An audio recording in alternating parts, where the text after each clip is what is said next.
Today we're tuning into a House hearing titled Holding Campus Leaders Accountable and Confronting Antisemitism. It's hosted by the House Committee on Education and the Workforce, chaired by Republican Congresswoman Virginia Foxx. This is one of multiple hearings in response to the wave of anti-Semitism we've been seeing on college campuses since October 7th Hamas terror attack on Israel. Let's tune in. Today, each of you will have a chance to answer to and atone for the many specific instances of vitriolic, hate-filled anti-Semitism on your respective campuses that have denied students the safe learning environment they're due.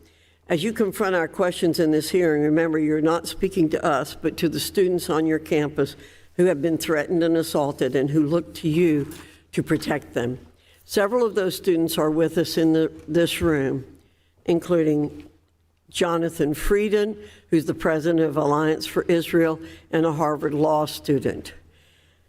Eyal Jacoby, who's a student at UPenn. Talia Khan, who is the president of MIT Israel Alliance and an MIT graduate student. Bella Ingber, who is co-president of NYU Students Supporting Israel and a junior at New York University. Israel Ingber, who is expected to start at the University of Chicago in the fall after taking a gap year to study in Israel after being sent home right before the atrocities of October 7th. Maya Kufer, who is a freshman at UPenn, and Liam Kriez, who is an American-Israeli sophomore at UPenn. We have a short video that we'll play now that shows what these students are facing.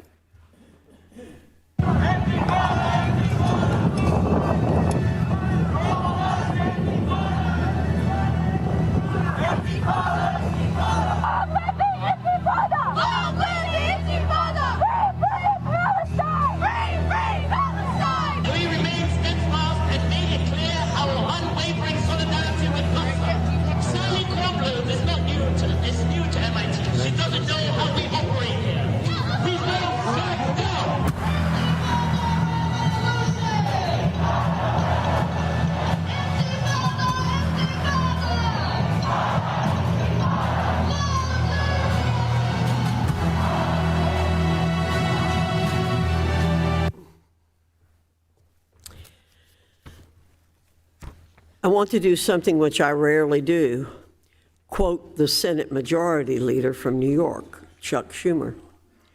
On Wednesday, he took to the Senate floor to deliver an address on anti-Semitism, stating, "Many of the people who express these sentiments in America aren't neo-Nazis or card-carrying Klan members or Islamist extremists. They're in many cases people that most liberal Jewish Americans felt previously were their ideological fellow travelers.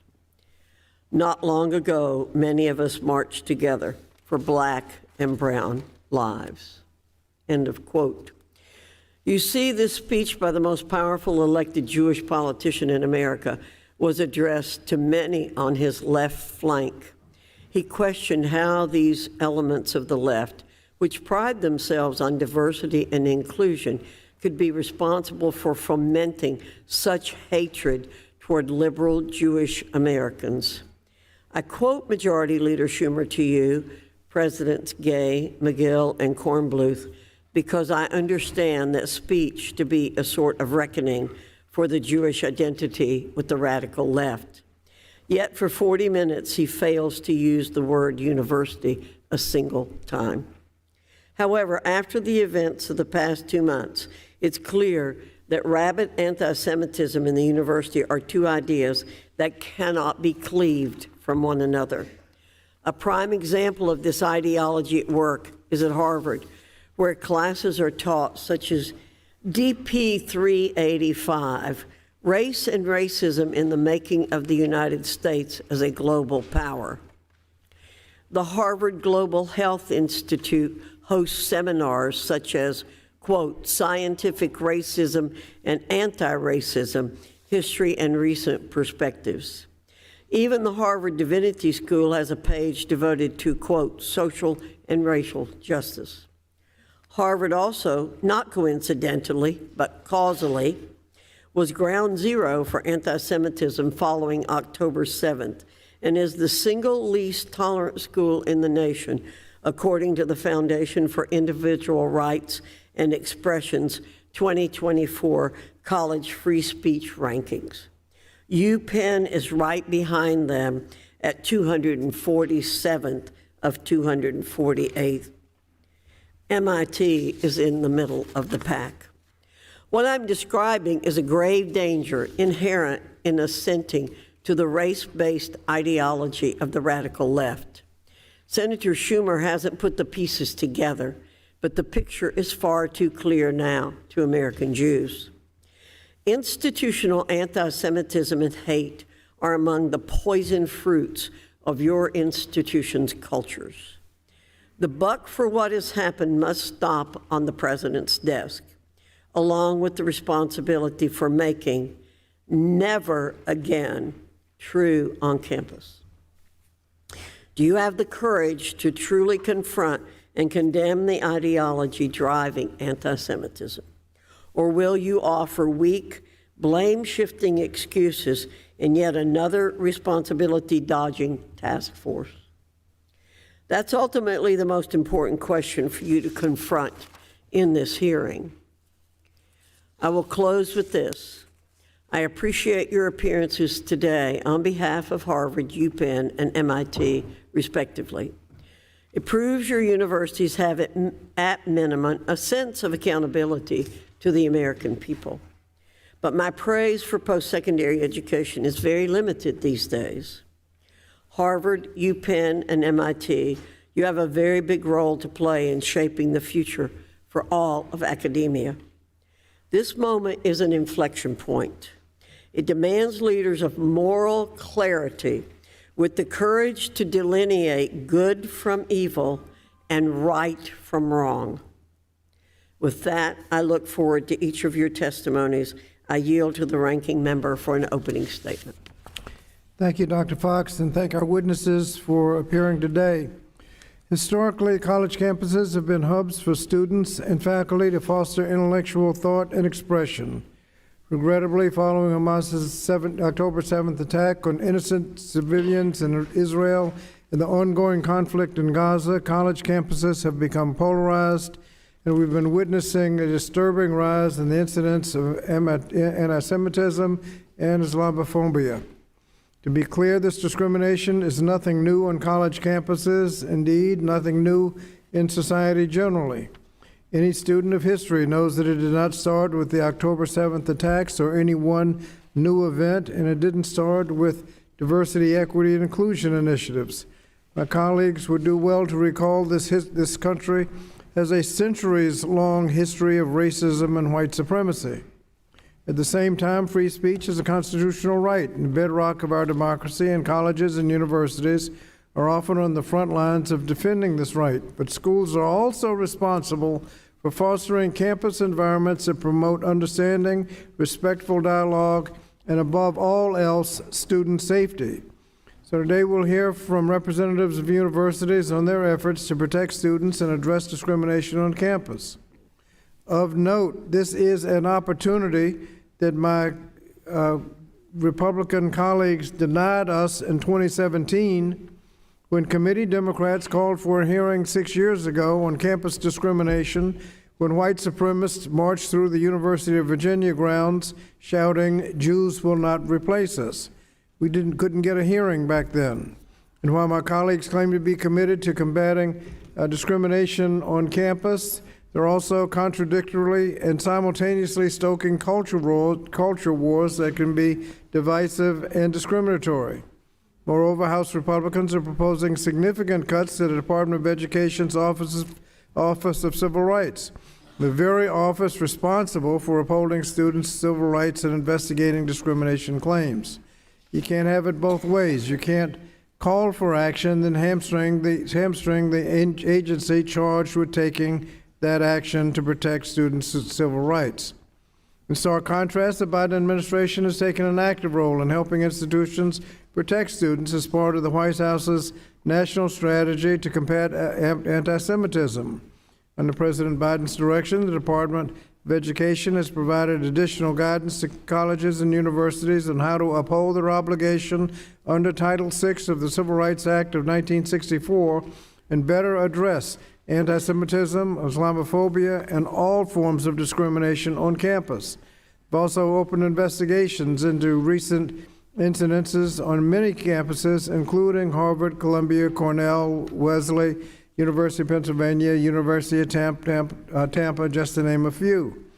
In closing, I want to echo my colleague, and I'll quote Senator Schumer again.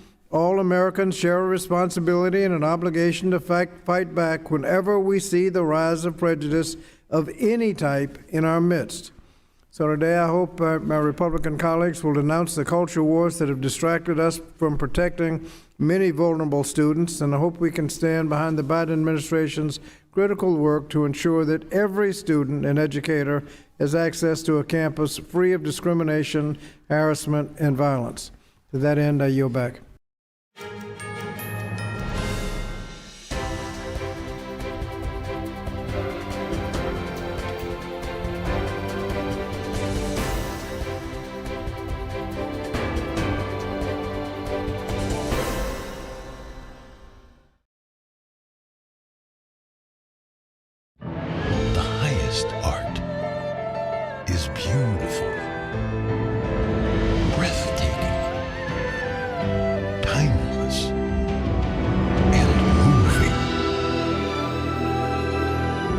Experience art with 5,000 years of history, inspired by the divine.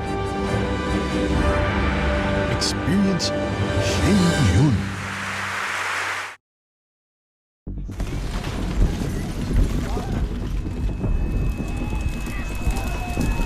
To a child, this is what conflict looks like.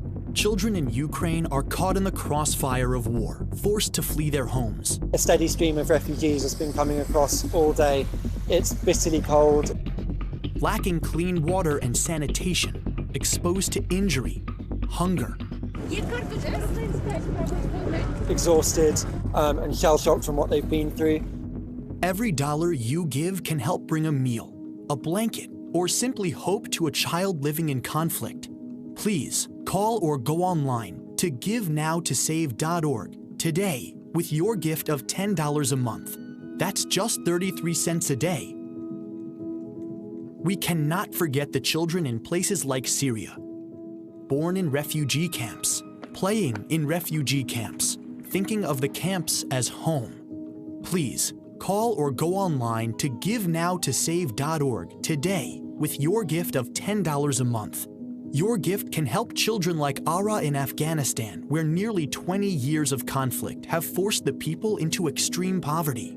Weakened and unable to hold herself up, Ara was brought to a Save the Children center where she was diagnosed and treated for severe malnutrition. Every dollar helps. Please call or go online to GiveNowToSave.org today with your gift of $10 a month, just 33 cents a day. And thanks to special government grants that are available now, every dollar you give can multiply up to 10 times the impact. And when you use your credit card, you'll receive this special Save the Children tote bag to show you won't forget the children who are living their lives in conflict. Every war is a war against children. Please, give now. My name's Jen Marshall. I've been playing professional football in a women's league for 3 years now. We're about 3.5 weeks out of my second surgery now. I had no pain whatsoever, no tingling, no numbness, and I felt incredible. I'm able to do pretty much anything. He doesn't want me pushing it too much, but I'm able to do, assisted pull-ups now. I'm riding a bike. I'm walking continuously at an incline on treadmills. I can do push-ups again. I can get out of bed, no problem. You're in great hands. Hannity succeeds where others fail.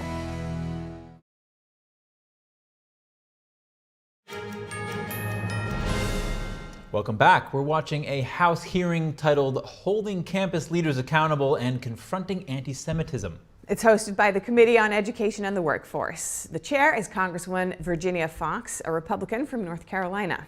This is one of multiple hearings in response to the wave of anti-Semitism we've been seeing on college campuses since the October 7th Hamas terror attack on Israel.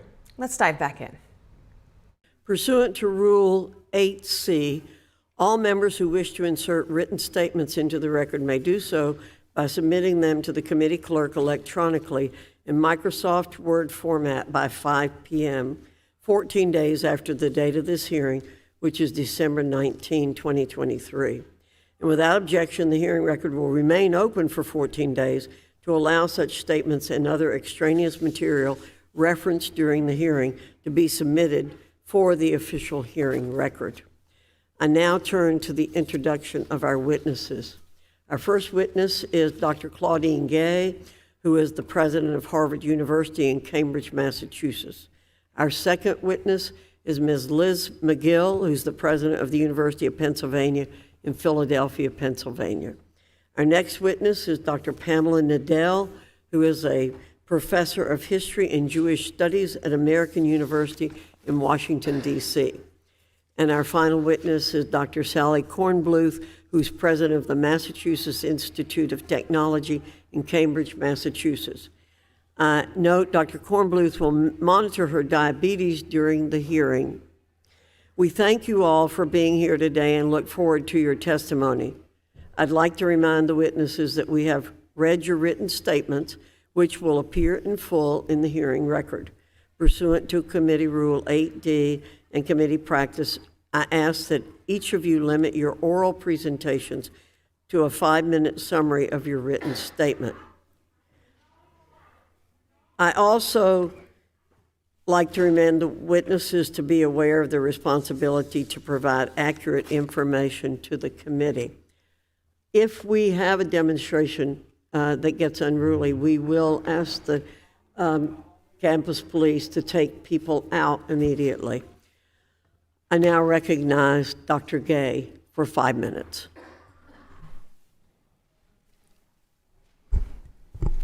Chairwoman Foxx, Ranking Member Scott, and distinguished members of the committee. My name is Claudine Gay, and I am the president of Harvard University. It's an honor to be here today, representing a community of more than 25,000 undergraduate and graduate students, more than 19,000 faculty and staff, and more than 400,000 alumni, including multiple members of this committee. Thank you for calling this hearing on the critical topic of anti-Semitism. Our community still mourns those brutally murdered during the Hamas terrorist attack in Israel on October 7th. Words fail in the face of such depravity, the deadliest single day for the Jewish community since the horrors of the Holocaust. In the 2 months since the atrocities of October 7th and the subsequent armed conflict and humanitarian crisis in Gaza, we have seen a dramatic and deeply concerning rise in anti-Semitism around the world, in the United States, and on our campuses, including my own. I know many in our Harvard Jewish community are hurting and experiencing grief, fear, and trauma. I have heard from faculty, students, staff, and alumni of incidents of intimidation and harassment. I have seen reckless and thoughtless rhetoric shared in person and online, on campus and off. I have listened to leaders in our Jewish community who are scared and disillusioned. At the same time, I know members of Harvard's Muslim and Arab communities are also hurting. During these past months, the world, our nation, and our campuses have also seen a rise of incidents of Islamophobia. During these difficult days, I have felt the bonds of our community strain. In response, I have sought to confront hate while preserving free expression. This is difficult work, and I know that I have not always gotten it right. The free exchange of ideas is the foundation upon which Harvard is built, and safety and well-being are the prerequisites for engagement in our community. Without both of these things, our teaching and research mission founder. In the past 2 months, our bedrock commitments have guided our efforts. We have increased security measures, expanded reporting channels, and augmented counseling, mental health, and support services. We have reiterated that speech that incites violence, threatens safety, or violates Harvard's policies against bullying and harassment is unacceptable. We have made it clear that any behaviors that disrupt our teaching and research efforts will not be tolerated. And where these lines have been crossed, we have taken action. We have drawn on our academic expertise to create learning opportunities for our campus community. We have begun examinations of the ways in which anti-Semitism and other forms of hate manifest at Harvard and in American society. We have also repeatedly made clear that we at Harvard reject anti-Semitism and denounce any trace of it on our campus or within our community. Anti-Semitism is a symptom of ignorance, and the cure for ignorance is knowledge. Harvard must model what it means to preserve free expression while combating prejudice and preserving the security of our community.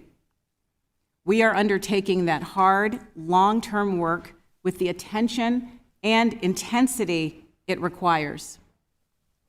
Once again, I thank the committee for the opportunity to discuss this important work. I have faith today that through thoughtful, focused, and determined effort, we will once again meet adversity and grow. Thank you. Thank you, Dr. Gay. Ms. McGill, you're recognized for 5 minutes. Thank you, Chairwoman Fox, Ranking Member Scott, and distinguished members of this committee for the opportunity to be here today. My name is Elizabeth McGill, and I am the president of the University of Pennsylvania. Let me begin by saying that I and the University of Pennsylvania are horrified by and condemn Hamas's abhorrent and brutal terror attack on Israel on October 7th. There is no justification, none, for those heinous attacks. The loss of life and suffering that are occurring in Israel and Gaza during the ensuing war are heartbreaking. This pain, sorrow, and fear extends to our campus and to our city of Philadelphia. This hearing this morning takes place just 2 days after the Philadelphia community witnessed in horror the hateful words and actions of protesters who marched through the city and then near our campus. These protesters directly targeted a Center City business that is Jewish and Israeli-owned, a troubling and shameful act of anti-Semitism. Philadelphia police and Penn Public Safety were present, and thankfully no one was injured, but these events have understandably left many in our community upset and afraid. Anti-Semitism, an old, viral, and pernicious evil, has been steadily rising in our society, and these world events have dramatically accelerated that surge. Few places have proven immune, including Philadelphia and campuses like ours. This is unacceptable. We are combating this hate on our campus with both immediate and comprehensive action. I have condemned anti-Semitism publicly, regularly, and in the strongest possible terms. And today, let me reiterate my and Penn's unyielding commitment to combating it. We immediately investigate any hateful act, cooperating with both law enforcement and the FBI, where we have identified individuals who have committed these acts in violation of either policy or law. We initiate disciplinary proceedings and engage law enforcement. We have acted decisively to ensure safety throughout and near our campus, expanding the presence of public safety officers at our religious life centers and all across campus. On November 1st, just over a month ago, I announced Penn's action plan to combat anti-Semitism. This builds on our anti-hate efforts to date, and it is anchored firmly in the United States national strategy to counter anti-Semitism. The plan centers on 3 key areas and has many elements. Those areas are safety and security, engagement, and education. As part of this plan, I have convened and charged a task force to identify concrete, actionable recommendations, directing them to provide me with their recommendations both in real time and then a final report in a couple of months. To ensure that our Jewish students have a direct channel to share their experiences with me, I've created a student advisory group on the student experience. Today's hearing is focused on anti-Semitism and its direct impact on the Jewish community, but history teaches us that where anti-Semitism goes unchecked, other forms of hate spread and ultimately can threaten democracy. We are seeing a rise in our society in harassment, intimidation, and threats toward individuals based on their identity as Muslim, Palestinian, or Arab. At Penn, we are investigating all these allegations for members of our community and providing resources to support individuals experiencing threats, online harassment, and doxing. We will continue to deploy all the necessary resources to support any member of the community experiencing hate.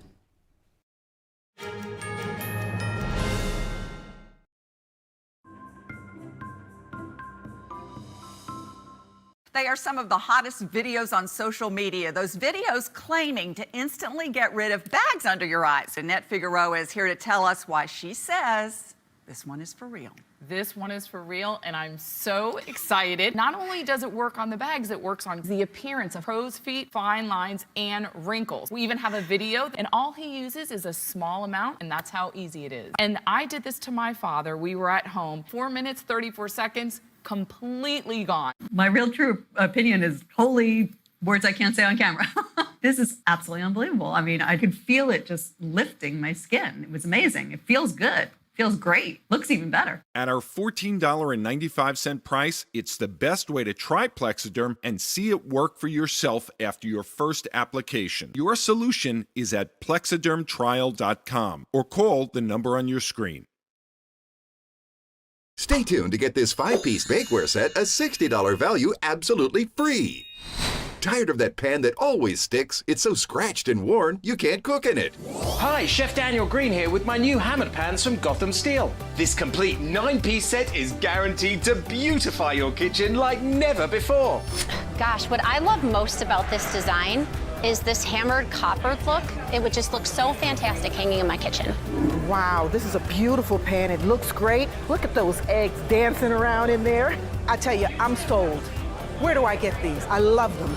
Hammered pans are ultra non-stick. Nothing sticks. Even gooey mac and cheese slips out with ease. And look, these sticky candies melted with a torch are no match for hammered pans. Plus, they're super durable, so use metal beaters straight in the pan for a gourmet souffle that slips out and a pan that looks just like new. They're even oven safe up to 500 degrees. So bake homemade chicken pot pie, cheesy lasagna, or this whole chicken dinner. Any recipe looks great in these pans. From steak flambe to delicious desserts and delicate fish, nothing sticks. Plus, the entire set is dishwasher safe and PFOA free. Similar sets are over $1,000, but you won't pay that. Not $500 or even $300. Get the full 9-piece Gotham Steel hammered set for just 5 payments of $49.99, and we'll even ship it to you free. But order now and we'll drop 1 payment. That's just 4 payments of $49.99, and we'll even guarantee it for a full 10 years. Plus, we'll include this free steamer and strainer, and our 5-piece bakeware set with every pan you'll ever need to make delicious breads, cakes, and desserts. Together, these are an $80 value, yours 100% free. That's a huge 15-piece set with free shipping. Call or click now. To order, call 1-800-445-7218 or go to buyhammered.com. That's 1-800-445-7218, or you can order online at buyhammered.com. I'm Steve Lance in Washington, D.C., and we are NTD News.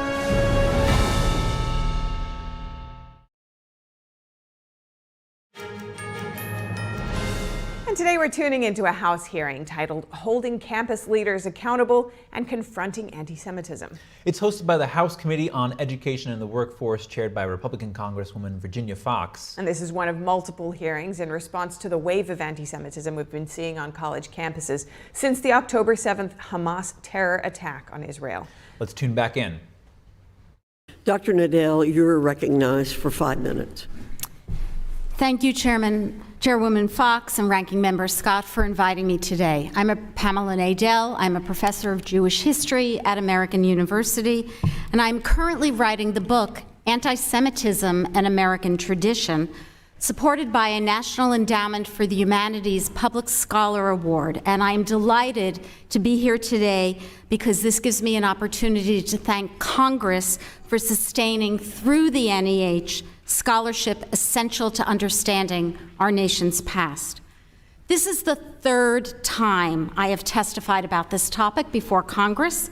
The first was in 2017, just 3 months after white supremacists chanting, "Jews will not replace us," paraded through the University of Virginia, brandishing torchlights, echoing Nazi stormtroopers strutting through Germany in the 1930s. I emphasize this because the anti-Semitism igniting on campuses today is not new. It is part of a long history of American anti-Semitism. While anti-Semitism is difficult to define, historical examples convey some of its contours. Anti-Semites believe that Jews have been corrupted by money since Judas betrayed Jesus for 30 pieces of silver, and they've employed code names for avaricious Jews: Shylock, Rothschild, and in the 21st century, George Soros. Anti-Semites believe Jews conspire to destroy Christian Western civilization. These conspiracy theories gained currency in the 1920s when Henry Ford's newspaper ran the series, The International Jew, the world's foremost problem. Today, the charge that the Jews are internationalists has been replaced by the dog whistle globalist, implying that Jews are the puppet masters of the worldwide order.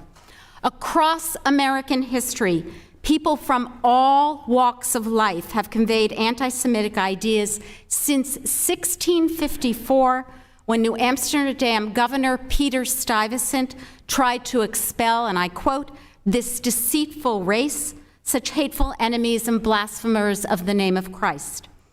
Now, more than 350 years later, we have just marked the 5th anniversary of the murders at Pittsburgh's Tree of Life Synagogue. On city streets, abuse is hurled at Orthodox Jews, and swastikas are graffitied on dorm doors and also at the State Department. The long history of American anti-Semitism left its mark in higher education. Quotas on the admission of Jewish students began in the Ivy League in the 1920s and spread to more than 700 private colleges and universities. The campuses also wrestled with the challenge of anti-Semitic speech before this fall. In the early 1990s, Holocaust deniers took out full-page ads in college newspapers. Those ads launched furious debates about free speech on campus and also helped propel Holocaust courses into the university to respond to the disinformation. Anti-Israel invective has been flaring on campus well before this fall. I could look back more than 20 years. In October 2000, 200 students at the University of Michigan yelled, "Israel is a fascist state," and protested a Hillel teach-in. But the barbarity of the Hamas terror of October 7th adds a terrible new chapter to Jewish history. Anyone who claims to care about human rights should denounce these horrors. That so many on campus not only did not, but that they justified the savagery in name of opposition to Israel has caused Jews around the world deep anguish. While I deplore all hateful speech, anti-Semitic speech remains in America protected. Free speech stands at the core of the liberal arts education, an education which almost every member of Congress benefited from when they were students. But free speech does not permit harassment, discrimination, bias, threats, or violence in any form. And when they occur, our institutions, and not just the campus, but our nation, they have in place mechanisms to respond. The American Jewish community has long strategized about how to reduce anti-Semitism.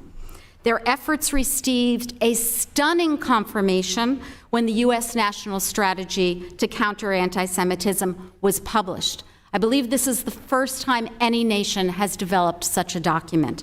I urge Congress to do everything in its power to support the national strategy and also the forthcoming national strategy to counter Islamophobia. Thank you. Thank you. Dr. Kornbluth, you're recognized for 5 minutes. Thank you. Chairwoman Fox, Ranking Member Scott, and distinguished members of the committee. Thank you for this opportunity to describe how MIT is fighting the scourge of anti-Semitism. My name is Sally Kornbluth. I have been president of MIT since January of this year. As an American, as a Jew, and as a human being, I abhor anti-Semitism, and my administration is combating it actively. Since October 7th, my campus communications have been crystal clear about the dangers of anti-Semitism and about the atrocity of the Hamas terror attack. Let me repeat what I said in my very first message to campus. In that video, I said, quote, "The brutality perpetrated on innocent civilians in Israel by terrorists from Hamas is horrifying. In my opinion, such a deliberate attack on civilians can never be justified," unquote. I also made clear that students were feeling unsafe because of their Jewish faith or their ties to Israel, and said, quote, "That should trouble every one of us deeply," unquote. I have reinforced this message, including in a November 14th campus video. As I said then, quote, "Anti-Semitism is real, and it is rising in the world. We cannot let it poison our community," unquote. I have been direct and unequivocal, and such leadership statements are important, but they must be paired with action. And this is just what we are doing at MIT. Months before October 7th, MIT joined the International Hillel Campus Climate Initiative, which helps universities build awareness of and actions against anti-Semitism. We have launched an MIT-wide effort called Standing Together Against Hate. It will emphasize both education and community building, especially in our residence halls. In addition to fighting anti-Semitism, it will address Islamophobia, also on the rise and also underreported. MIT will take on both, not lumped together, but with equal energy and in parallel. Importantly, as is clearly visible on campus, we have increased the police presence. Safety has been our primary concern. Nonetheless, I know some Israeli and Jewish students feel unsafe on campus. As they bear the horror of the Hamas attacks and the history of anti-Semitism, these students have been pained by chants and recent demonstrations. I strongly believe that there is a difference between what we can say to each other, that is what we have a right to say, and what we should say as members of one community. Yet as president of MIT, in addition to my duties to keep the campus safe and to maintain the functioning of this national asset, I must at the same time ensure that we protect speech and viewpoint diversity for everyone. This is in keeping with the Institute's principles on free expression. Meeting those three goals is challenging, and the results can be terribly uncomfortable, but it is essential to how we operate in the United States. Those who want us to shut down protest language are, in effect, arguing for a speech code. But in practice, speech codes do not work. Problematic speech needs to be countered with other speech and with education, and we are doing that. However, the right to free speech does not extend to harassment, discrimination, or incitement to violence in our community. MIT policies are clear on this. To keep the campus functioning, we also have policies to regulate the time, manner, and place of demonstrations. Reports of student conduct that may violate our policies are handled through our faculty-led Committee on Discipline. Our campus actions to date have protected student safety, minimized disruptions to campus activities, and protected the right to free expression. We are intensifying our central efforts to combat anti-Semitism, the vital subject of this hearing. I note that I am also deeply concerned about the rise in prejudice against Arabs, Muslims, and Palestinians, nationally and in our community. And we are determined to combat that as well. We are also supporting faculty, staff, and student initiatives to counter hate.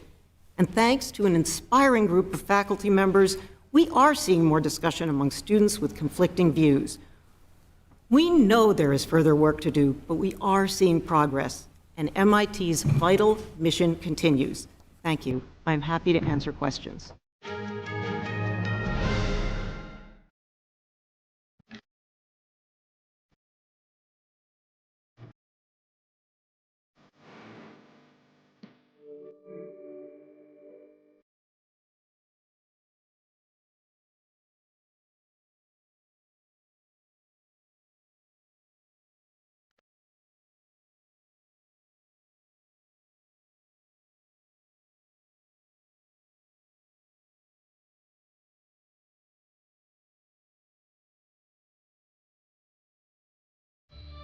Right now, all over the country, kids at Shriners Hospitals for Children are able to go home and be with their families for the holidays.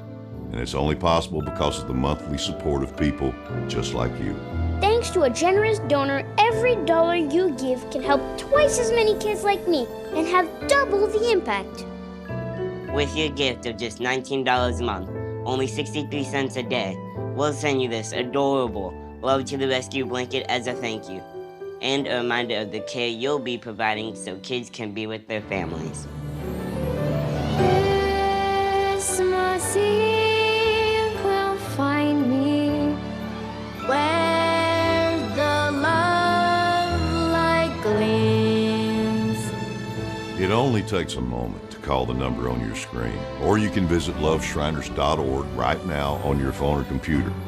Thanks to a generous donor, your gift will go twice as far and help more kids like me. Because every child just wants to be home for the holidays, and your gift makes that possible. Your call is the best gift of all. Your gift will be my favorite Christmas present this year. Thank you for giving. Please call the number on your screen or go online right now with your monthly gift. And when you do, your gift will have 2 times the impact.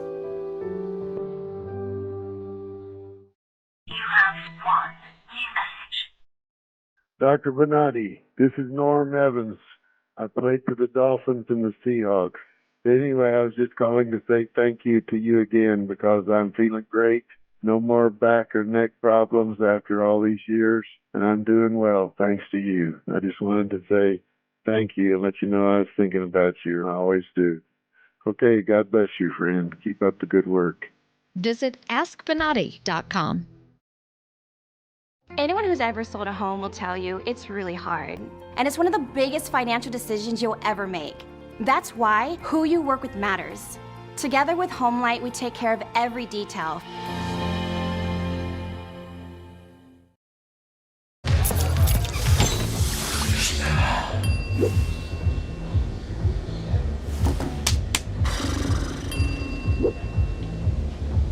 If you need to do something to feel okay to drive, you're not okay to drive. Don't drive buzzed.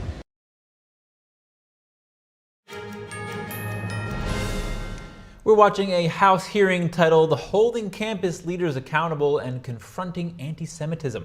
It's hosted by the Committee on Education and the Workforce. The chair is Congresswoman Virginia Foxx, a Republican from North Carolina. This is one of multiple hearings in response to the wave of anti-Semitism we've been seeing on college campuses since the October 7th Hamas terror attack on Israel. Let's dive back in. Before I ask my questions, let me do some housekeeping. Under Committee Rule 9, we'll now question witnesses under the 5-minute rule.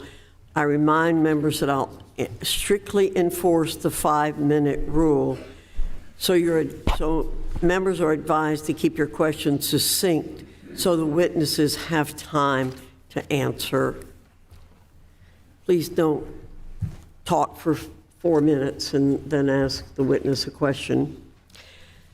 We've heard from many students that they do not feel safe. You've talked about that in your statements. But the anti-Semitism we've seen on your campuses didn't come out of nowhere.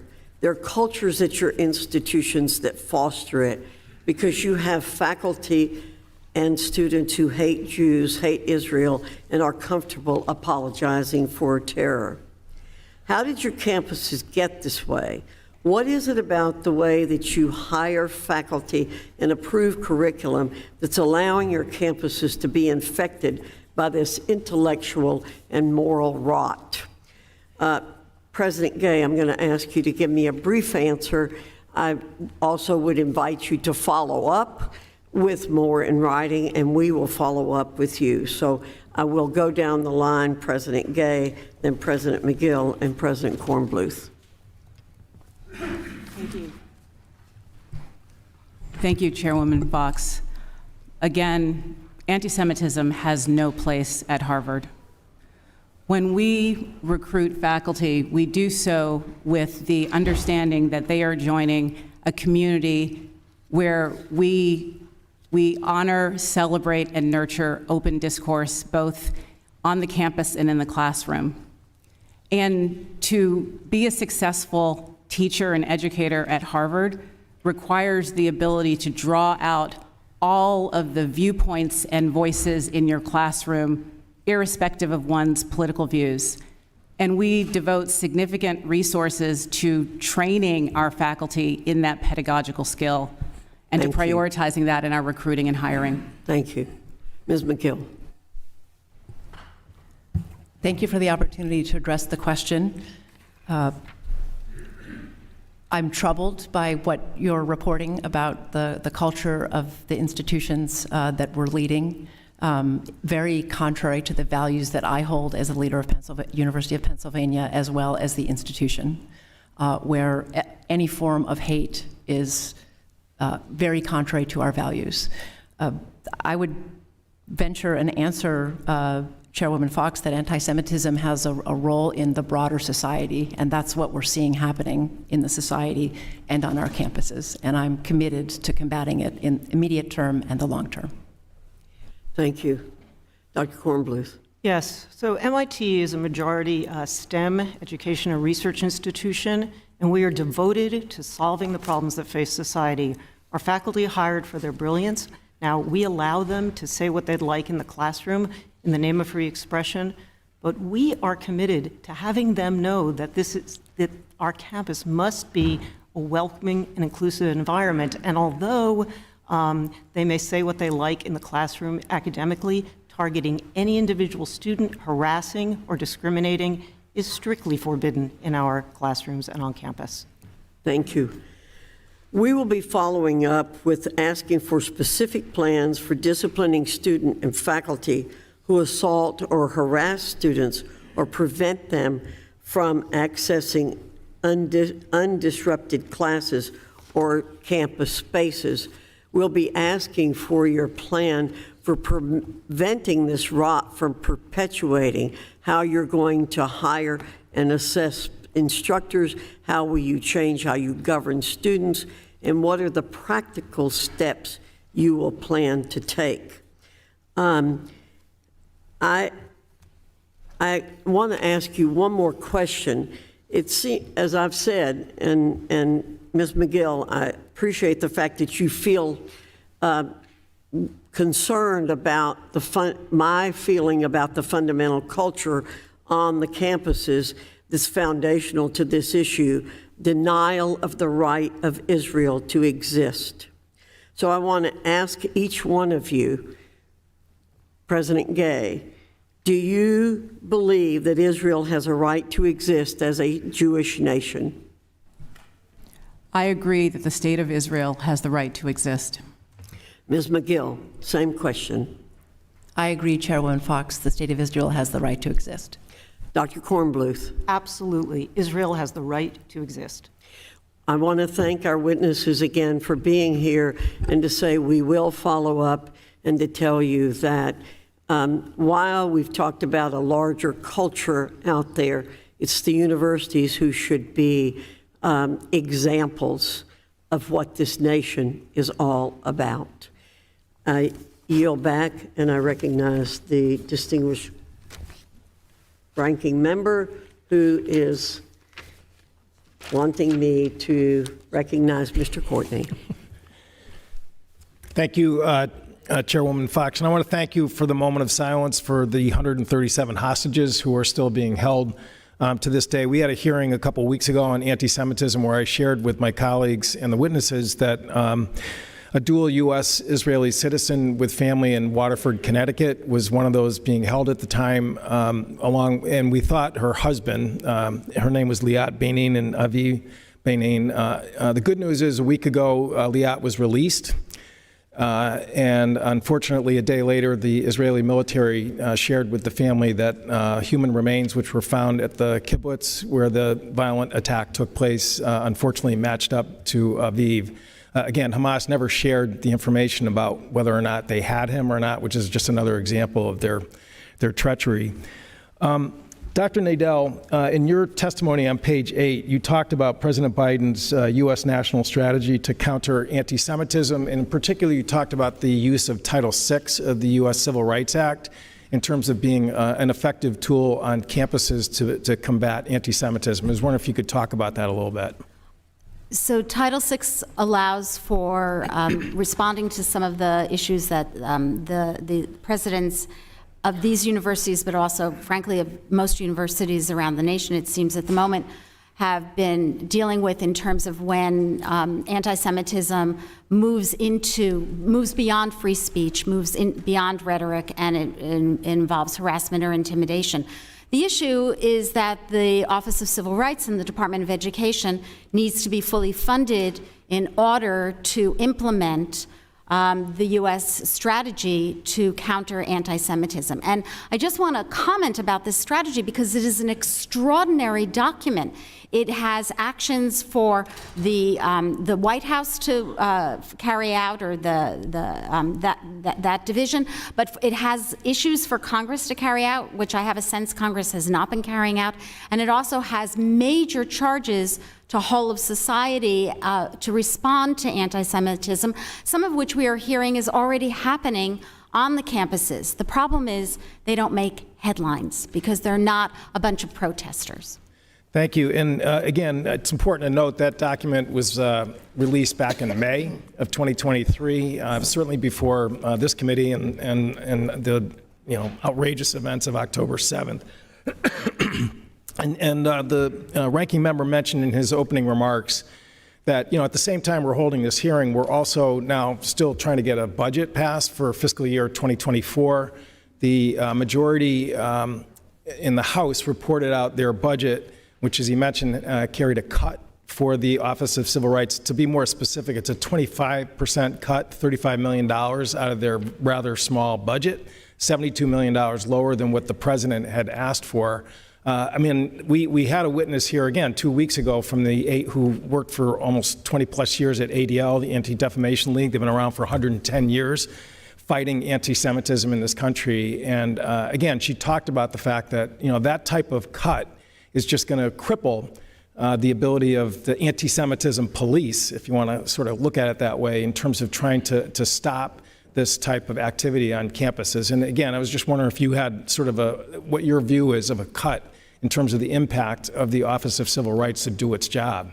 I think the cut is absolutely devastating. And what I would also remind everyone is that the Office of Civil Rights and the Department of Education does not only focus on anti-Semitism. It focuses on all forms of hate.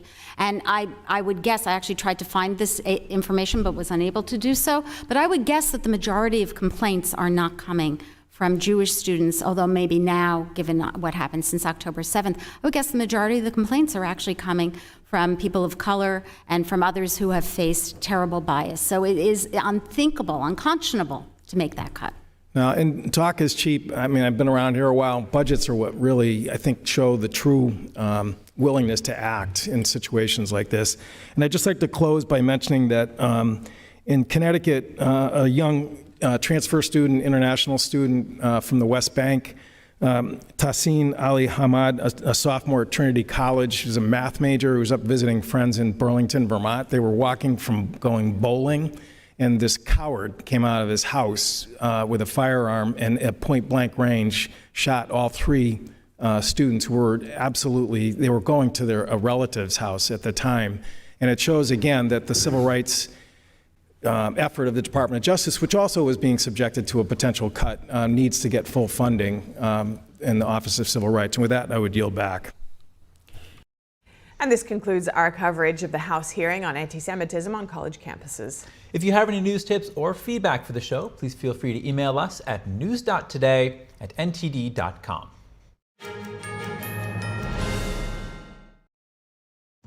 Say goodbye to harsh, bitter coffee and hello to a delicious, smooth brew.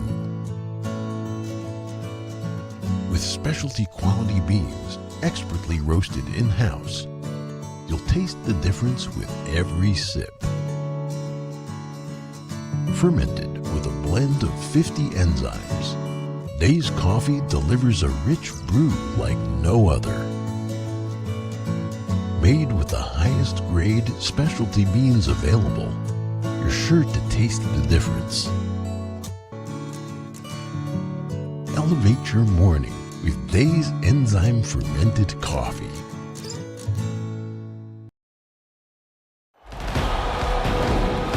This is it, the culmination of everything our young athlete has worked for these past months. He's filled with determination. You can see it in his face. Is today the day he overcomes? And here we go. There is no defense in the world that will keep him at bay. He's on fire. Nothing can stop him. Watch him as he heads towards the goal. Oh, he's blocked hard, but that doesn't stop him.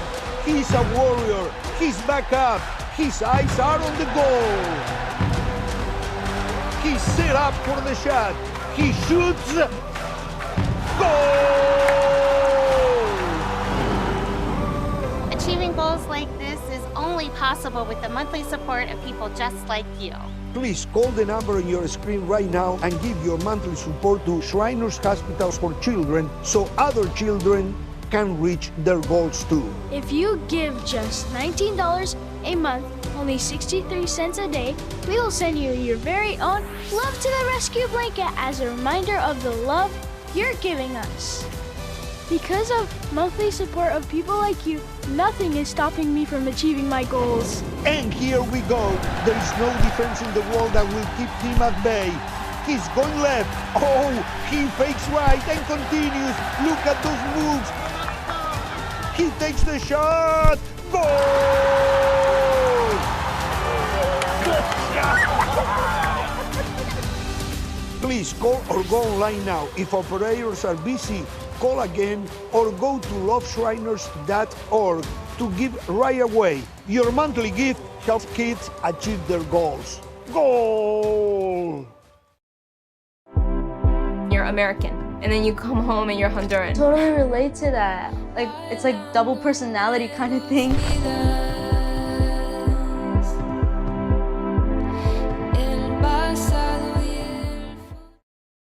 I'm David Lamb in the San Francisco Bay Area, and we are NTD News.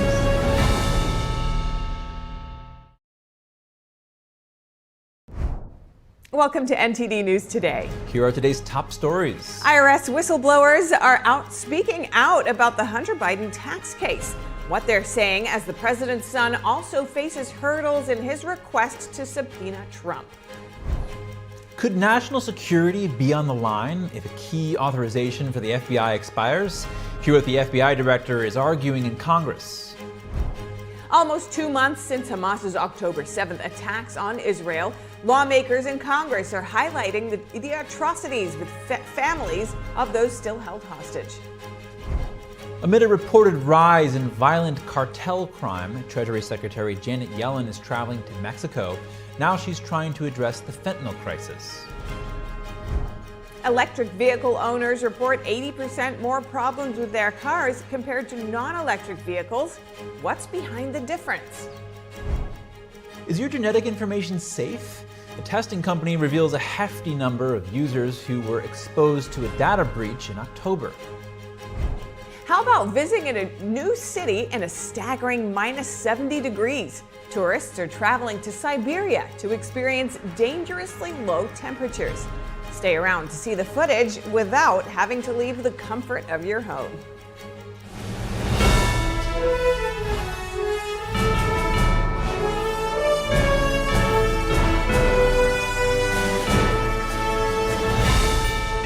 This is NTD News Today, live from our NTD Global Headquarters. Here are Stephania Cox and Chris Beers. Welcome to NTD News Today. We start with the ongoing investigations into the president's son. First, the probe regarding alleged tax crimes committed by Hunter Biden. IRS whistleblowers are testifying behind closed doors today. Gary Shapley and Joseph Ziegler are testifying before the House Ways and Means Committee. The two previously said the federal investigation into Hunter Biden wasn't conducted properly. They say it was influenced by politics. Today, they're discussing information protected by the Internal Revenue Code, meaning information related to confidential tax returns. And over to Hunter Biden's gun charge. In that case, the special counsel urged a federal judge to deny Hunter Biden's subpoena request. The younger Biden wanted to subpoena former President Trump and officials who served in the Justice Department during his administration. Special Counsel David Weiss called the request far-reaching and said the former officials had not brought any charges in that case. And in other Trump-related news, the former president is set to join an Iowa town hall. Fox News reports that Trump is heading to the Hawkeye State today to join host Sean Hannity. The town hall will be pre-taped in front of a live audience. It's set for release tonight. And 4 candidates have qualified for the 4th GOP presidential primary debate set for tomorrow night. Florida Governor Ron DeSantis, former South Carolina Governor Nikki Haley, Vivek Ramaswamy, and former New Jersey Governor Chris Christie will face off in Tuscaloosa, Alabama. Former President Trump will hold a campaign fundraiser that night. 6 weeks remain until the Iowa caucuses open the 2024 GOP nomination calendar. The Republican National Committee has not announced if it will host any future debates. Tune in tomorrow at 10 p.m. Eastern for exclusive post-debate coverage on NTD News. Gain insights, analysis, and a comprehensive review of the debate. Don't miss out on the in-depth perspectives. Should the FBI continue collecting data on foreigners outside the U.S. who pose a threat to national security? FBI Director Christopher Wray argued before Congress this morning for the measure known as Section 702. When it comes to foreign adversaries like Iran, whose actions across a whole host of threats have grown more brazen, seeking to assassinate high-level officials, kidnap dissidents, and conduct cyber attacks here in the United States, or the People's Republic of China, which poses, in my view, a generational threat to our economic and national security, stripping the FBI of its 702 authorities would be a form of unilateral disarmament. Wray was testifying before the Senate Judiciary Committee during its annual oversight of the FBI.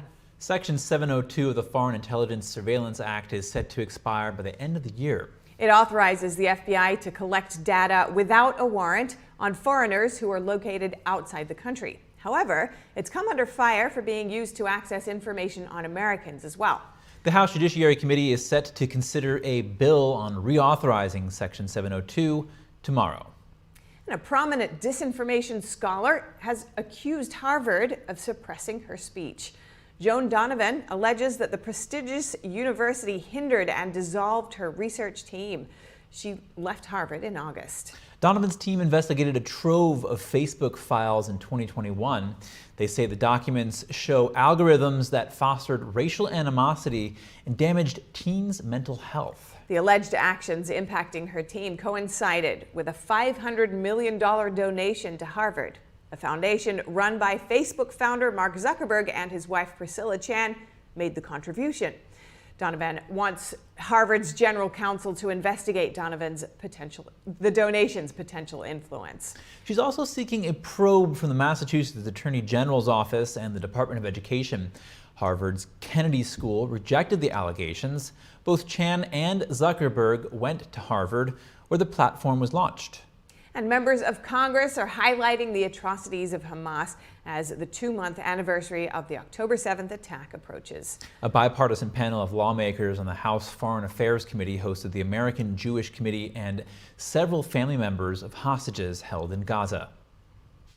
We have these hostages, these families, bring them home now. Bring them home. They are in darkness, literally, in tunnels. I talked to a mother her daughter came out and she said my daughter was in darkness. Like, she hadn't seen the sun in 50 days in a tunnel, and she was in darkness. And they brought her out into the light. We need to provide that light. Congressman Michael McCaul chairs the House Foreign Affairs Committee. He gave a recount of the October 7th attack and highlighted Hamas's sexual violence. McCaul said Hamas is responsible for the atrocities against both the Israeli people and the Palestinian people, and he called for the release of all hostages held by Hamas. The American Jewish Committee is one of the most prominent Jewish organizations in America. Along with other Jewish groups, they launched the 10-7 Project today. The project aims to promote continued U.S. bipartisan support for Israel and push for accurate coverage of the Israel-Hamas war. Now let's take a look at the southern border, starting with Arizona, where a port of entry was closed because of an influx of people coming to the U.S. Federal officials closed a port of entry in the remote area of Lukeville, Arizona. That's to relocate operations officials watching vehicle and pedestrian traffic going both ways. Instead, they'll assist Border Patrol agents in arresting and processing the new arrivals. The temporary closure of the crossing started Monday. That's as changing migration routes overwhelmed Border Patrol agents stationed there. Arizona's U.S. senators and governor called the Biden administration's closure unacceptable. And part of the reason more migrants are coming might be violence in Mexico. News outlet Border Report says cartel violence is terrorizing locals south of the Rio Grande. This reportedly leads to more immigrants making their way to the U.S. The outlet reports that in some towns, over a third of adults have experienced cartel violence in some form. Treasury Secretary Janet Yellen is visiting Mexico City this week. That's to boost cooperation in combating illicit finance and fentanyl trafficking. Mexico's role in U.S. supply chains will also be addressed. Yellen is scheduled to be in Mexico today through Thursday. She's set to meet with Mexico's president, the country's central bank governor, and Mexico's finance minister. Coming up, an explosion shakes a peaceful neighborhood just miles away from the nation's capital. What we know about the suspect. And professors walk out of class in California. How long will the educators be on strike, and how is the university responding to their demands? Online fame through an illegal stunt. A YouTuber has earned himself a 6-month prison term. Find out what he did in just a moment here on NTD News Today.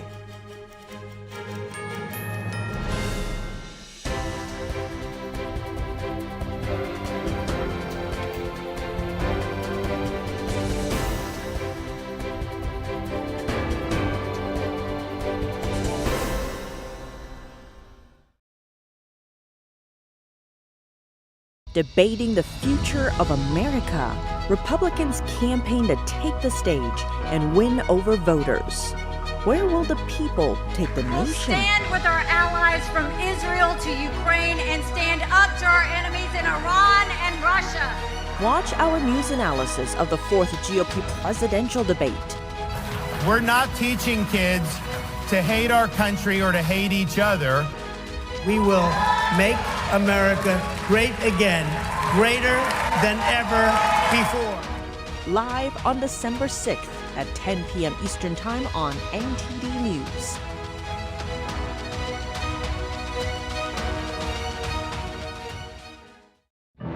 The highest art is beautiful, breathtaking, timeless, and moving. Experience art with 5,000 years of history, inspired by the divine. Experience Shen-Yun. Do you feel the bills getting higher and higher every time you check out at the supermarket? Do you feel your monthly discretionary money has decreased, although your income increases yearly? Inflation is eating away at your wealth. Digital wallets and central bank digital currencies are destroying financial privatization. Only gold and silver are constitutional forms of money. Our privacy was to be protected against unlawful search and seizure. Midas Gold Group will help you take control of your finances and protect your wealth and your privacy. Pulling money out of the corrupt banking and investment system is a way to privatize your finances as the elite push us towards digital wallets and central bank digital currency. Protect your wealth with real money. Deal with the best. Midas Gold Group, a proud America First company. MidasGoldGroup.com. Anyone who's ever sold a home can tell you it is really hard. That's why who you work with matters. Together with Homelight, we've helped thousands of people sell faster and for the best price. Are diapers destroying your confidence? Men's Liberty can help. Our discreet external device is safe, sanitary, and keeps you dry 24 hours, day and night. Step into the spotlight and do more of what you love with Men's Liberty. It's been ordered over 5 million times by thousands of satisfied fans. Call now to get a free week supply with your first order. There's no obligation, just the opportunity to try the most revolutionary solution to incontinence ever made. Unlike diapers, Men's Liberty is a long-term answer to dealing with incontinence. Make the choice to finally move forward with your life by calling Men's Liberty today. We'll answer all of your questions about how our completely unique device works and how Medicare can cover it. Dealing with expensive, uncomfortable diapers is no way to live. Men's Liberty lets you get back out there with more freedom and confidence to be you. Ready to find out more about our offer to get a free week supply? Then don't wait. Call Men's Liberty today. My graduation was something I will never forget. People like you and me sometimes may have doubts in ourselves, but I feel that everything's possible. Find free adult education classes near you at finishyourdiploma.org.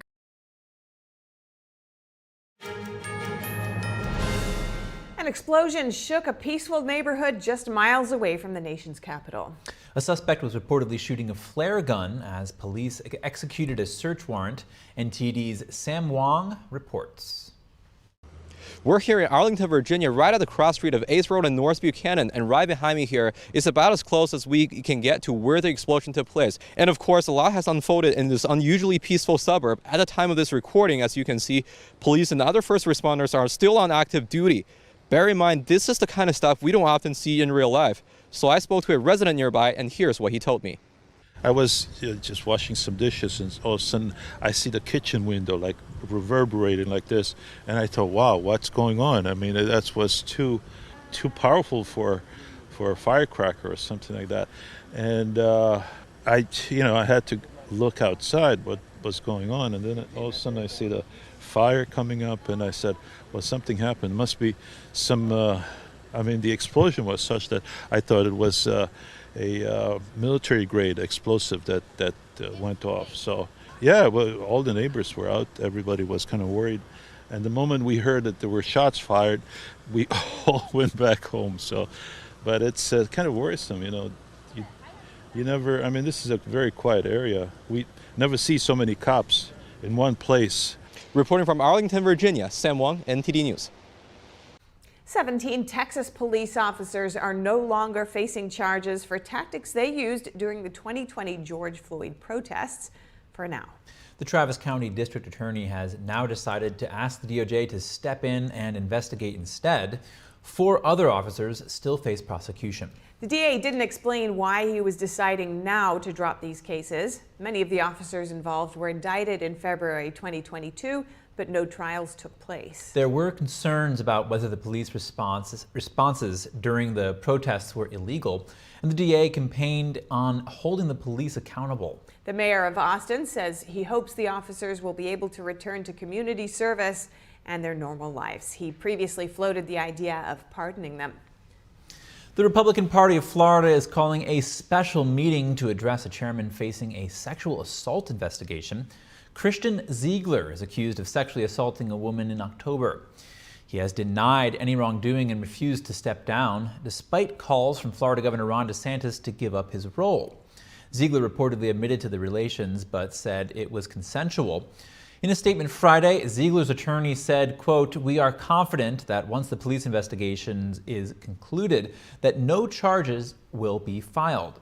The meeting with the Republican Party of Florida will take place in Orlando on December 17th. Hackers stole the data of nearly 7 million 23andMe users in October. It includes sensitive information such as names, birth years, and ancestry reports. TechCrunch first reported the figure on Monday. The genetic testing company says hackers may have collected passwords stolen from other sites. Bad actors could have reused them in an effort to hijack 23andMe accounts. The technique is known as credential stuffing.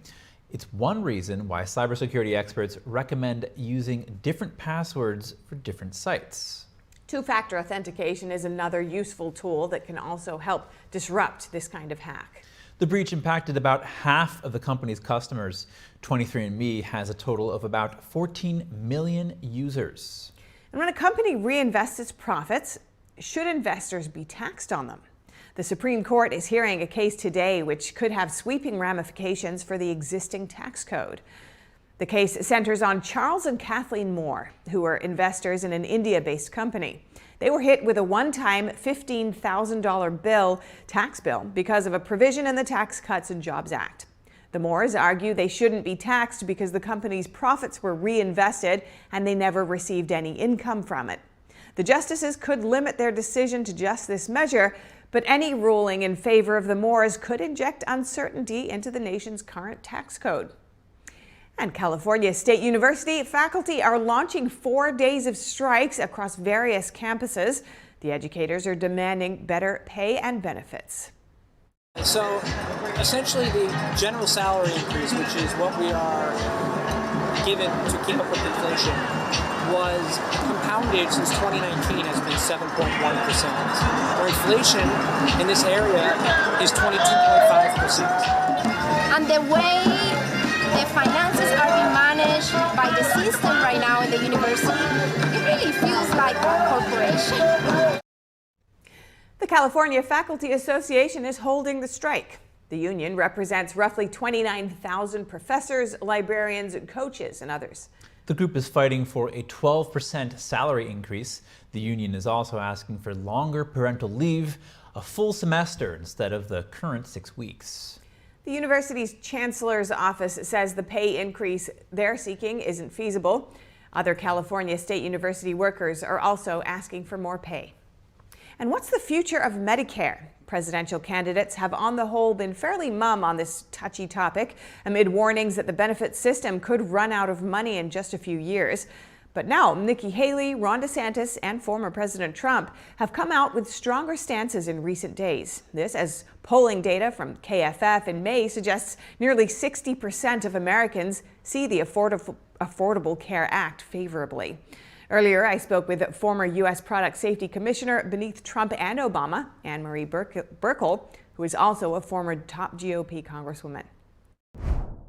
Anne-Marie Burkle, given your experience as a U.S. Product Safety Commissioner and Congresswoman, what do you see as the primary challenges in reforming or replacing Obamacare, as so many GOP primary candidates are proposing to do?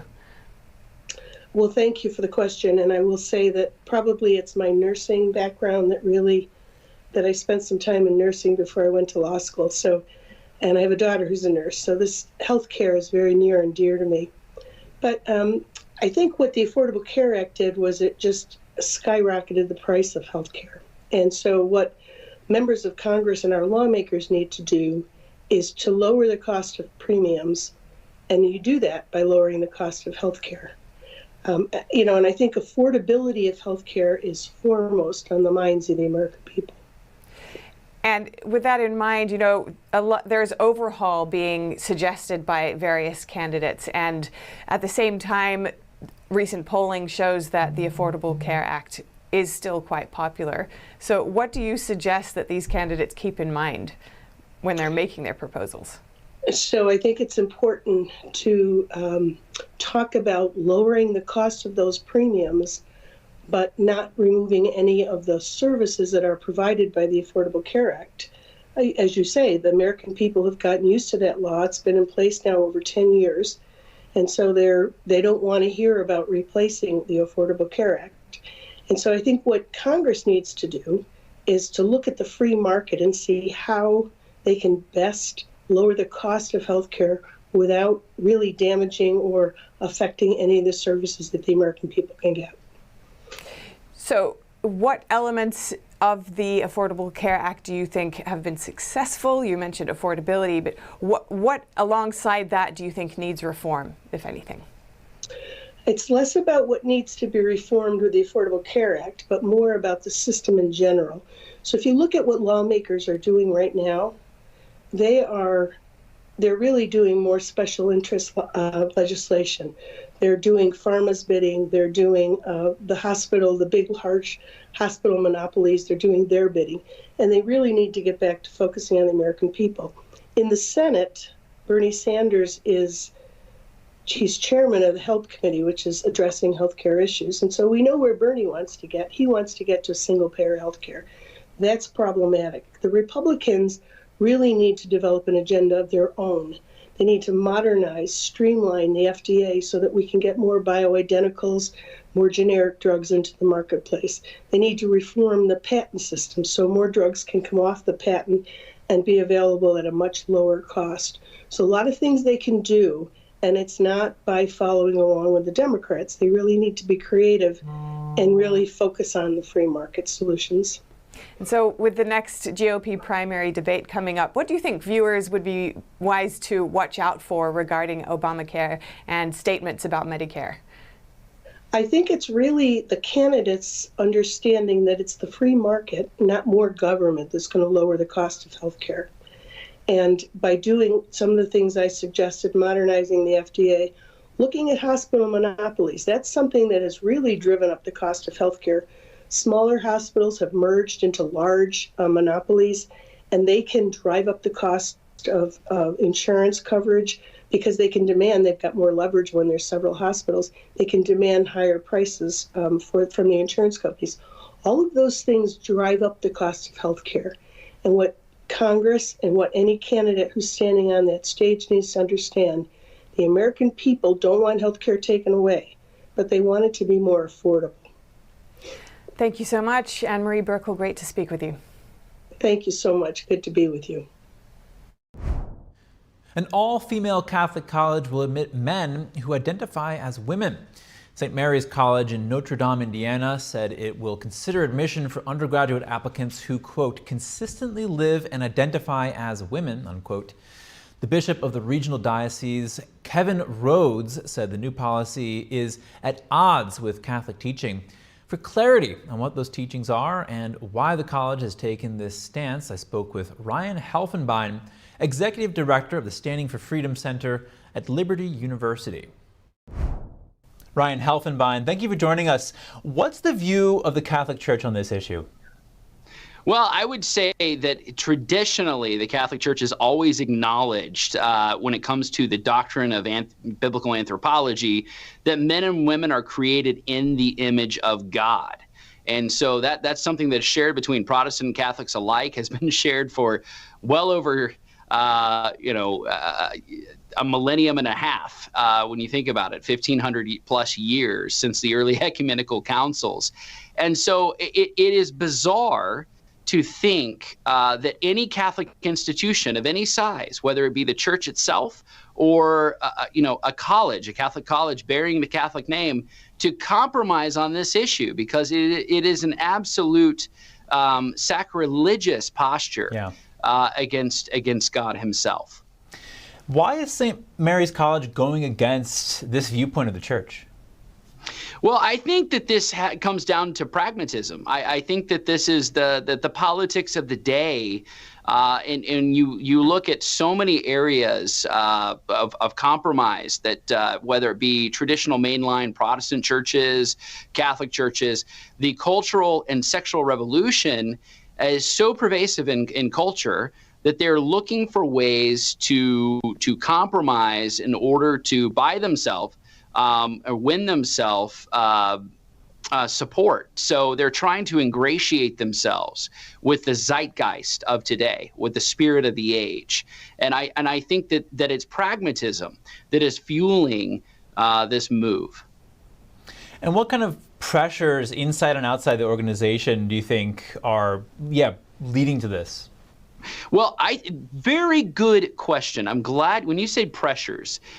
There are all kinds of accrediting bodies, colleges, institutions of higher learning that are being pushed and cajoled into accepting and adopting SOGI policies that have been written into those new standards. These are accrediting bodies that oftentimes oversee, hold institutions accountable in terms of their academic credentialing, and so they are pushing sexual orientation, gender identity, and part of that is fueling that. The other is that you might have even, and I'm only speculating, but you have people in the board of trustees. It's not just faculties that pressure institutions to compromise, but it's also the board of trustees. There's a kind of pragmatism there that when people are thinking or they're facing the idea of potentially, being fined or having, stuff leaked to the press, they're wanting then in those situations to find a way to turn the corner. And so they say, well, we should just allow this to happen so we can move along and get along. Now, Ryan, this is not the first Catholic institution to adopt these viewpoints on gender. What's driving the broader trend nationwide in this direction? Well, with respect to my Catholic friends, and I have many Catholic friends, I'm seeing this as a shift. You see the Anglican Church and the Episcopal Church, that there is a kind of divergence there. There's a divergence going on, a division, if you will, even with the Methodist Church globally, and between the conservatives, those who are holding fast to the tradition, to the doctrines, to the faith, and then those who are departing from it. And so I don't want to say whole cloth every Catholic is agreeing with this. I don't want to say whole cloth all Catholic institutions are going along and capitulating with wokeism or critical theory or the sexual revolution. But some institutions are, and it reveals the underlying issue. They are not committed to the root of the faith. They're not committed to the mission of the institution itself, the purpose for which that institution was founded. And so you're seeing this compromise that is taking place. You're seeing it within the various aspects in the apparatus of the Roman Catholic Church itself. At all different levels, including the Vatican, that there are these concerns over the tradition, over the faith, over the doctrine, versus pragmatism and going along with this sexual revolution. All right, Ryan Helfenbein, Executive Director for the Standing for Freedom Center. Thank you. Thank you. Intentionally crashing an airplane, destroying the wreck, and obstructing the investigation. Turns out it's illegal. A YouTuber was trying to boost viewership and secure a sponsorship deal. Now he's landed 6 months in prison. The YouTuber named Trevor Jacob posted a video titled "I Crashed My Airplane" in December 2021. The video has gained over 4 million views. Prosecutors said he lied to investigators about not knowing the downed plane's location. He was then found to have first moved the wreckage and then cut it up and disposed of it. His pilot license was revoked last April, and he pleaded guilty to the charges. Prosecutors said that this case serves as a reminder that illegal stunts for online fame do have consequences. An intense moment caught on camera. Connecticut police officers stopped a woman from jumping off a bridge 100 feet above a river, preventing a potential suicide. Body cam footage released yesterday shows the woman sitting on a narrow ledge outside the metal security fence. One officer can be heard on the video calmly talking to her, while another officer climbed over the fence in an attempt to rescue her. The woman was finally convinced to climb back over the fence. Responding troopers then pulled her to safety, and she received immediate treatment. If you or someone you know is contemplating suicide, call 988 for immediate help 24/7. Up next, asking for more Ukraine funding. Ukraine's president today addressing the U.S. Senate. Aides to President Biden are joining in. And a Swiss bank now has to pay millions to the U.S. for helping Americans skirt taxes. Find out how and how much the bank hid from the IRS. From AI to semiconductors, what the U.S. must do so that the Chinese regime doesn't overtake the U.S. The Commerce Secretary has her take. More in just a moment here on NTD News Today.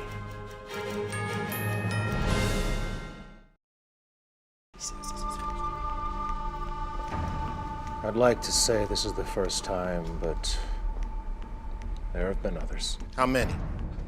Who can keep track? You think this is a joke? Darling, we need answers, and you're gonna give them to us. Tell us again. My car broke down. I brought it here. I got stuck paying an expensive repair bill. So it's true. How much, darling? $2,300. $2,300. Well, what was I supposed to do?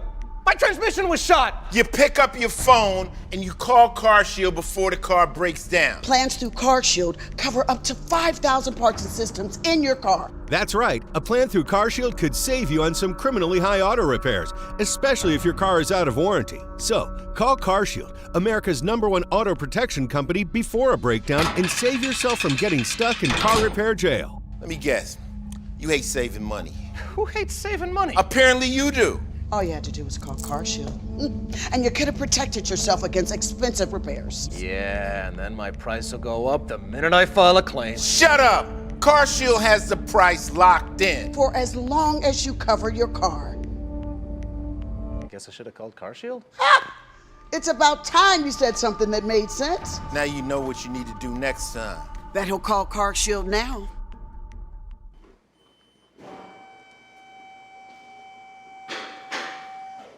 So can I go? Or... Don't get handcuffed paying expensive auto repairs. Call now and get the CarShield guarantee. Your price will never go up and your coverage will never go down as long as you cover your car. In just minutes, you could have a plan that covers up to 5,000 parts and systems in your car. Don't wait until it's too late. Get CarShield's best coverage yet. Call 800-965-0729. 800-965-0729. 800-965-0729.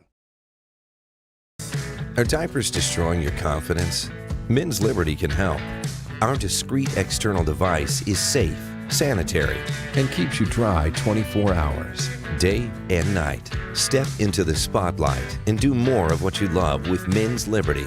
It's been ordered over 5 million times by thousands of satisfied fans. Call now to get a free week supply with your first order. There's no obligation, just the opportunity to try the most revolutionary solution to incontinence ever made. Unlike diapers, Men's Liberty is a long-term answer to dealing with incontinence. Make the choice to finally move forward with your life by calling Men's Liberty today. We'll answer all of your questions about how our completely unique device works and how Medicare can cover it. Dealing with expensive, uncomfortable diapers is no way to live. Men's Liberty lets you get back out there with more freedom and confidence to be you. Ready to find out more about our offer to get a free week supply? Then don't wait. Call Men's Liberty today. I'm Kelly Wright in New York City, and we are NTD News.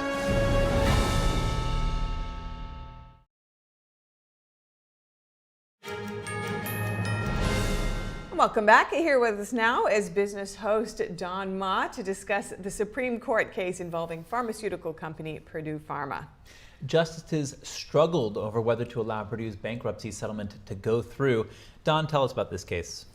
Well, first, let me just provide some background here to Purdue Pharma. It's a pharmaceutical company that gained prominence through their prescription drug called Oxycontin.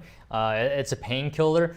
And then in 2019, Purdue filed for bankruptcy, Chapter 11, to address its debts. And nearly all of that debt was actually due to lawsuits. And these lawsuits were accusing that the addictiveness of Oxycontin actually helped fuel the opioid epidemic in the U.S., which of course has caused over 500,000 deaths and overdose deaths in the U.S. So it's a serious issue. Many of the suits allege that the Sackler family, who were the owners of Purdue Pharma, that they knew the addictiveness of this drug, and yet they promoted it intensely despite knowing that. And in 2021, a U.S. bankruptcy court allowed the Purdue Pharma's bankruptcy restructuring plan to go through. And in that plan, the Sackler family will pay around $6 billion. And with that, the family is protected from future lawsuits, meaning that they can't be sued from suits related to the opioid crisis. So, of course, that includes people who are actually affected by the drug, who are addicted to it. And the court yesterday heard arguments in an appeal by the Biden administration of the bankruptcy protection. And the justices seemed very conflicted over whether to allow this bankruptcy reorganization for pharma to go through, because if they do allow, that means potential victims of this drug cannot sue them. So, but why was it so hard for them to make a decision?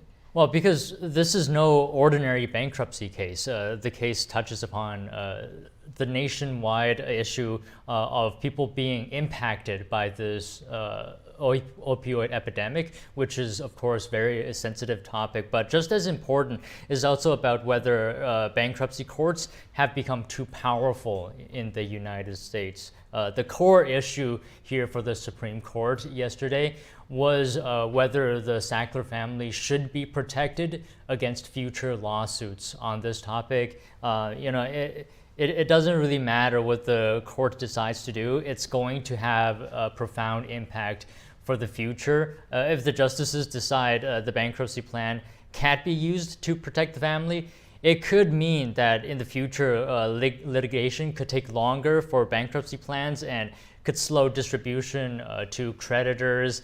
And as well, blocking the bankruptcy deal could ultimately leave many victims of this opioid crisis empty-handed. So it seems like the judges have a very tough decision on whether to allow the Sackler family to be protected. What else is happening in the business world right now, Don? Sure. It seems like electric vehicles have 79% more problems than other types of vehicles, and this is according to the latest auto reliability survey from Consumer Reports. The director of the group's auto testing center says the issue isn't because the vehicles are electrics, but he says the problems arise because EVs are mostly new models, and recently introduced models tend to have more issues. But aside from that, the director says EVs tend to be higher priced models with more sophisticated technology features. This presents more opportunities for things to go wrong as well. And General Motors' Cruise robo-taxi unit could face $1.5 million in fines. This is because it didn't disclose details of an accident back in October. And in that accident, a robo-taxi dragged a pedestrian 20 feet. And the growing regulatory pressure could hamper GM and Cruise's effort to rebuild trust and restart operations in California. And last month, Cruise paused all driverless and supervised car trips in the United States and expanded a safety review of its robo-taxis. And one more update, Amazon is helping some college students get home for the holidays. The company is offering 3,000 of its Prime student members domestic flights for the holiday season for just $25. And the discounted flights will become available at 9 a.m. Eastern Time Tuesday. 1,000 flights will be offered each day for 3 days. Members who miss out will still be able to get a promotional code worth $25 off flights. And to join Prime Student, you have to be 18 to 24 years old or be enrolled in a 2 or 4 year college. Just a few updates from me today. All right, thank you, Don. Thank you. And now, shifting gears, we have some international headlines from Europe and the Asia Pacific.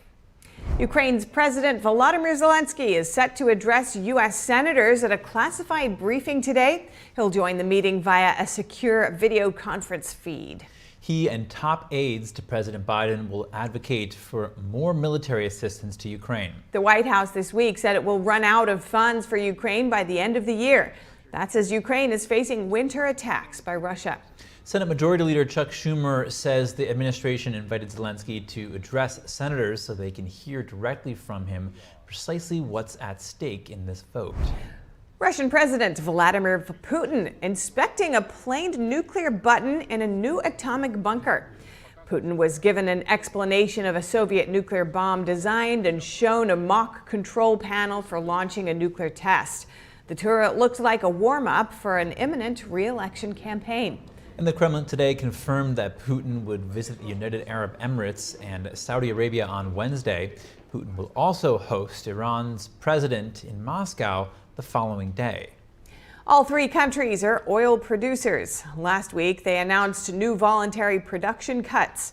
The cuts were greeted skeptically by the oil market because of doubts as to whether they would be fully implemented. In Poland, a long line of trucks unfolded on the side of the road on Monday. That's as Polish drivers are blocking border crossings, preventing Ukrainian truckers from continuing their journeys. Polish truckers started the protest almost a month ago. They're demanding that Ukrainian companies get permits to operate in the EU and that the European truckers should need permits to enter Ukraine. Such permits were required until Russia's invasion of Ukraine last year. Polish truckers argue that this has led to unfair competition from their Ukrainian counterparts. A private bank in Switzerland is admitting to helping clients evade taxes in the U.S.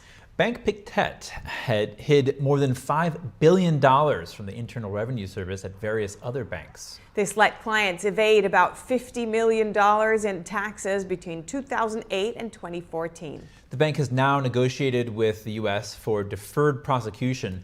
As part of the agreement, the bank has agreed to pay over $120 million to the U.S. Treasury. Arctic weather is unfolding swaths of Russia today. Temperatures in the wilds of Siberia fell to a staggering minus 72 degrees Fahrenheit. Yakutsk was covered in freezing clouds and fog today. The city is considered one of the world's coldest. It lies about 3,000 miles east of Moscow. Despite the deadly weather, tourists made their way to the region. Many are keen to see and experience life under such extreme circumstances. One tourist said he felt the frost on his face as soon as he walked outside.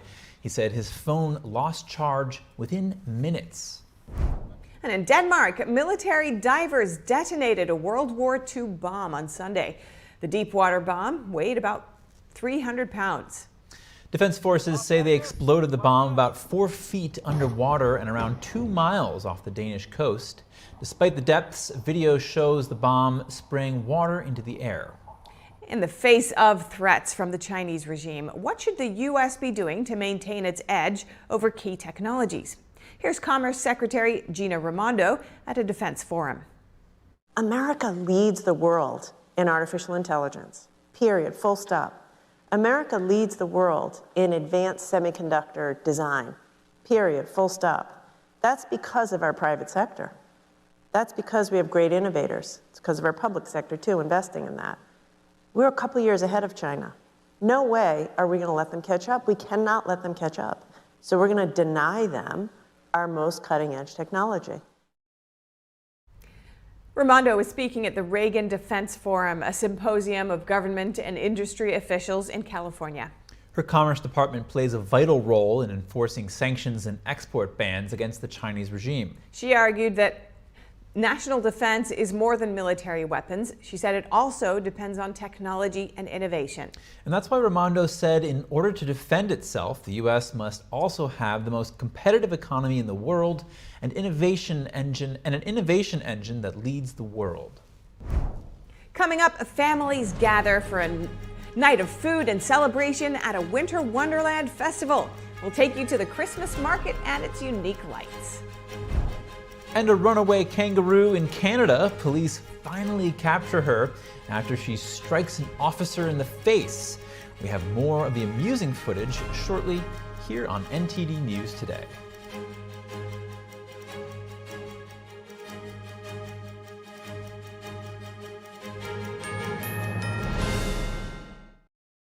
Anyone who's ever sold a home can tell you it is really hard. That's why who you work with matters. Together with Homelight, we've helped thousands of people sell faster and for the best price. Say goodbye to harsh, bitter coffee And hello to a delicious smooth brew. With specialty quality beans, expertly roasted in-house, you'll taste the difference with every sip. Fermented with a blend of 50 enzymes, Dave's Coffee delivers a rich brew like no other. Made with the highest grade specialty beans available, you're sure to taste the difference. Elevate your morning with Dave's enzyme fermented coffee. If you're a Medicare beneficiary, call now to see how a WellCare Medicare Advantage plan could get you some big benefits, including this all-in-one WellCare Spendables debit card to use for over-the-counter health items. Find out how easy it is to get all of your original Medicare coverage, plus extra benefits. A WellCare Medicare Advantage plan is designed to fit your needs so you can be your best every day. You could have medical coverage, coverage for prescription drugs, dental, vision and hearing, and the WellCare Spendables debit card to make getting the coverage you need more convenient. The WellCare Spendables debit card can be used for over-the-counter health items. And here's more good news. You can get a WellCare Medicare Advantage plan with a $0 or low monthly plan premium. How can WellCare offer all of those benefits for a $0 or low monthly plan premium? It's simple. Medicare Advantage and Medicare Part D prescription drug coverage are important parts of Medicare. WellCare has a contract with Medicare to offer and provide these important options to you. Call right now to get your free copy of the WellCare All-in-One Guide. Call 1-877-888-4575 now. There is absolutely no obligation for requesting this free information. WellCare offers benefits that go beyond the basics, and we make them easy to use so you can support your best health. Call today to get your free copy of the All-in-One Guide with absolutely no obligation. Your free guide will provide information to make a smart choice for your healthcare coverage. Just call 1-877-888-4575. Remember, there's no obligation for requesting this free information, so call 1-877-888-4575. Call today.